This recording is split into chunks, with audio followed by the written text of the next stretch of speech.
उत्तराखंड राज्य की स्थापना की रजत जयंती के ऐतिहासिक अवसर पर लोकतंत्र के इस मंदिर में विधानसभा के विशेष सत्रों में आप सबके बीच आकर मुझे अत्यंत प्रसन्नता हो रही है। इस अवसर पर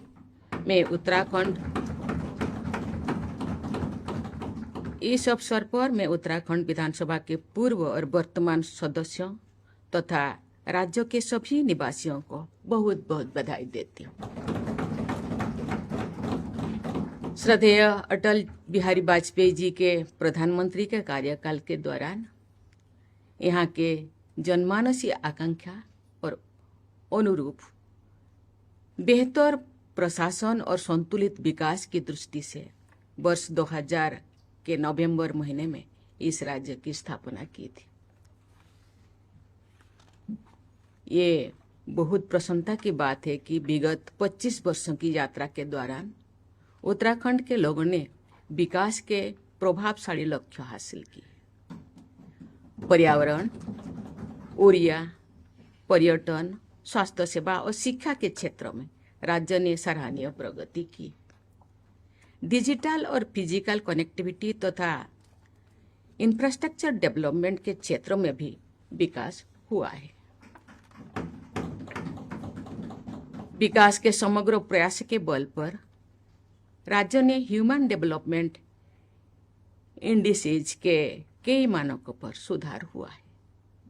मुझे ये जानकर प्रसन्नता हुई है कि राज्यों में साक्षरता बढ़ी है, महिलाओं की शिक्षा में विस्तार हुआ है, मातृ एवं शिशु मृत्यु दर भी कमी आई है तथा स्वास्थ्य सेवाओं को सुलभ बनाने में प्रयास किए जा रहे हैं। महिला सशक्तिकरण की दिशा में किए जा रहे प्रयासों की मैं विशेष सराहना करती हूँ। महिला सशक्तिकरण के प्रयासों से सुशीला बोलूनी, विजेंद्र पाल, गौरा देवी, राधा भट्ट और वंदना कटारिया जैसे असाधारण महिलाएं की गौरवशाली परंपरा आगे बढ़ेगी। श्रीमती ऋतुखंडली भूषण की राज्य की पहली महिला विधानसभा अध्यक्ष नियुक्ति करके उत्तराखंड विधानसभा ने अपना गौरव बढ़ाया है।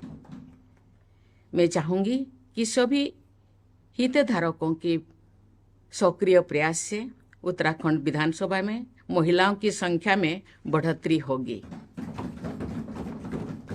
माननीय सदस्यगण, उत्तराखंड की इस देवभूमि से आध्यात्म और शौर्य की परंपराएं प्रवाहित होती रही है।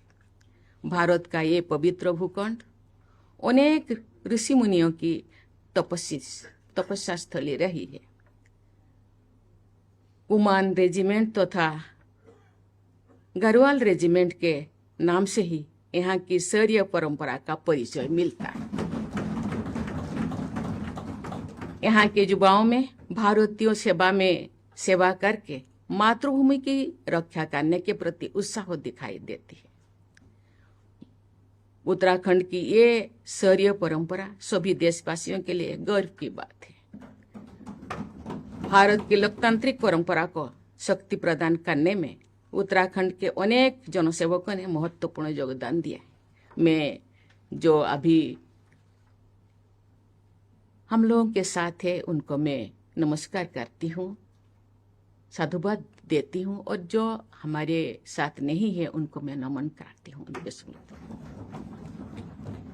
हमारे संविधान निर्माताओं ने नागरिकों के लिए एक समान सिविल संहिता के निर्माण हेतु संविधान के अनुच्छेद 44 के तहत प्रावधान किया है। संविधान निर्माताओं के नीति निर्देश के अनुरूप समान नागरिक संहिता विधेयक लागू करने से जुड़े उत्तराखंड विधानसभा के सदस्यों की मैं सराहना करती हूँ। मुझे बताया गया है कि उत्तराखंड विधानसभा में 550 से अधिक, जो अध्यक्षा महोदय भी उल्लेख कर रही थी कि अधिक विधेयक पारित किया गया है। उन विधेयकों में उत्तराखंड लोकायुक्त विधेयक, उत्तराखंड जमींदारी विनाश एवं भूमि व्यवस्था विधेयक तथा नकल विरोधी विधेयक शामिल है। पारदर्शिता, नैतिकता और सामाजिक न्याय से प्रेरित ऐसे विधायकों को पारित करने के लिए मैं अतीत और वर्तमान के सभी विधायकों की सराहना करता हूँ। माननीय सदस्यगण, विधानसभाएं हमारी संसदीय प्रणाली का प्रमुख स्तंभ है। बाबा साहेब आम्बेडकर ने कहा था कि संविधान निर्माताओं ने संसदीय प्रणाली को अपनाकर निरंतर उत्तरदायित्व को अधिक महत्व दिया है। जनता के प्रति निरंतर उत्तरदायी बने रहना संसदीय प्रणाली की शक्ति में भी और चुनौती भी है। विधायकगण जनता और शासन के बीच की सबसे महत्वपूर्ण कड़ी होते हैं। जमीनी स्तर पर क्षेत्र की जनता से जुड़कर उनकी सेवा करने का अवसर मिलना बड़ी सौभाग्य की बात होता है। मुझे बताया गया है कि उत्तराखंड के जनसंख्या करीब 1.5 करोड़ है, लेकिन यहाँ इतने लोगों ने चुन करके केवल गिने चुने लोगों को, केवल मुट्ठी भर लोगों को यहाँ भेजा है और उनका विश्वास, उनका आशा, उनका भरोसा करके विधानसभा को भेजना और उनके लिए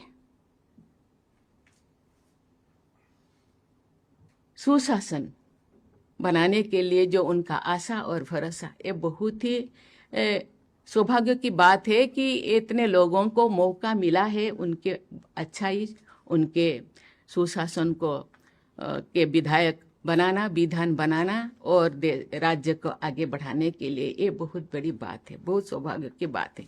एक विधायक के रूप में मुझे जनसेवा करने का अवसर मिला था। अपने अनुभव के आधार पर मैं कह सकती हूँ कि यदि विधायक सेवाभाव से निरंतर जनता की समस्याओं के समाधान तथा उनके कल्याण में सक्रिय रहेंगे तो जनता और जनप्रतिनिधि के बीच विश्वास का बंधन अटूट बने रहेगा। सामान्य जनता जनप्रतिनिधि के निष्ठा की महत्व देते हैं। मैं अनुरोध करूंगी कि विकास तथा जनकल्याण के कार्यों को आप सब पूरी निष्ठा के साथ आगे बढ़ाएंगे। ऐसे कार्य दलगत राजनीति से ऊपर होते हैं। समाज के वंचित वर्गों के कल्याण एवं विकास पर आप सब विशेष संवेदनशीलता के साथ कार्य करेंगे।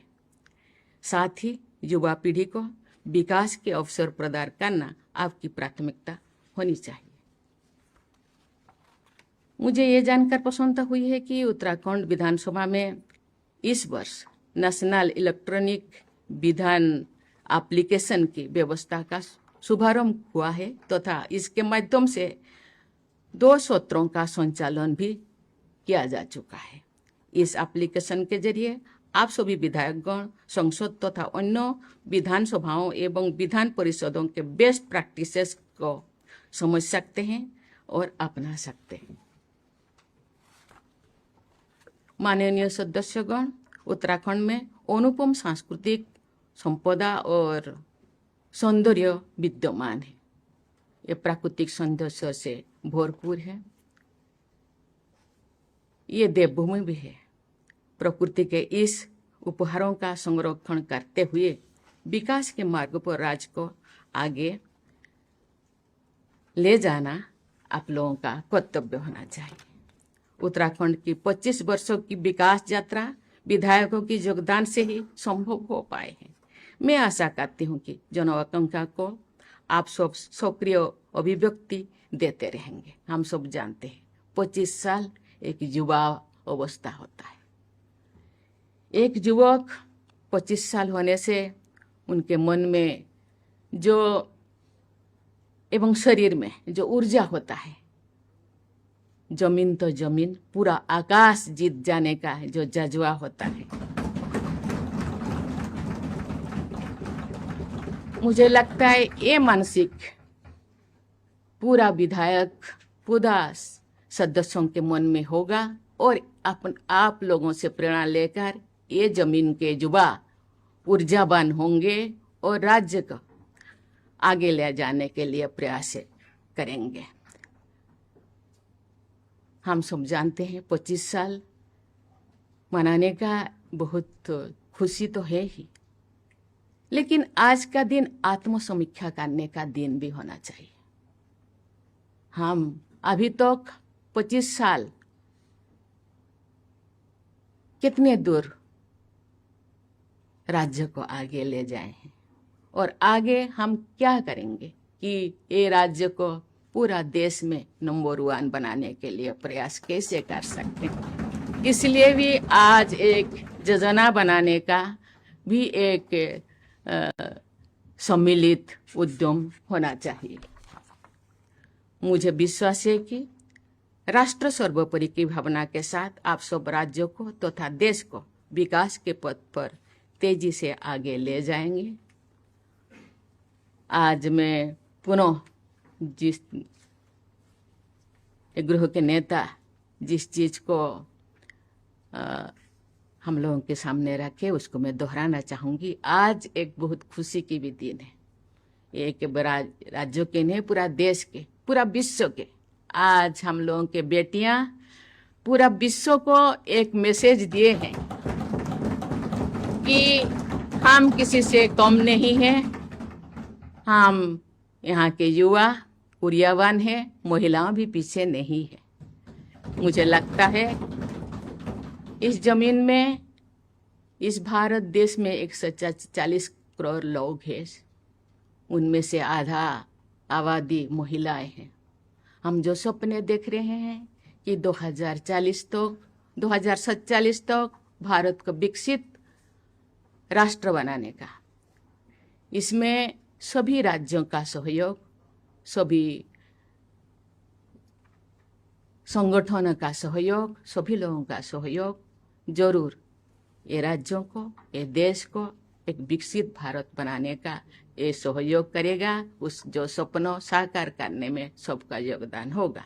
मैं उत्तराखंड के सभी निवासियों के स्वर्णिम भविष्य की मंगल कामना करती हूँ। धन्यवाद।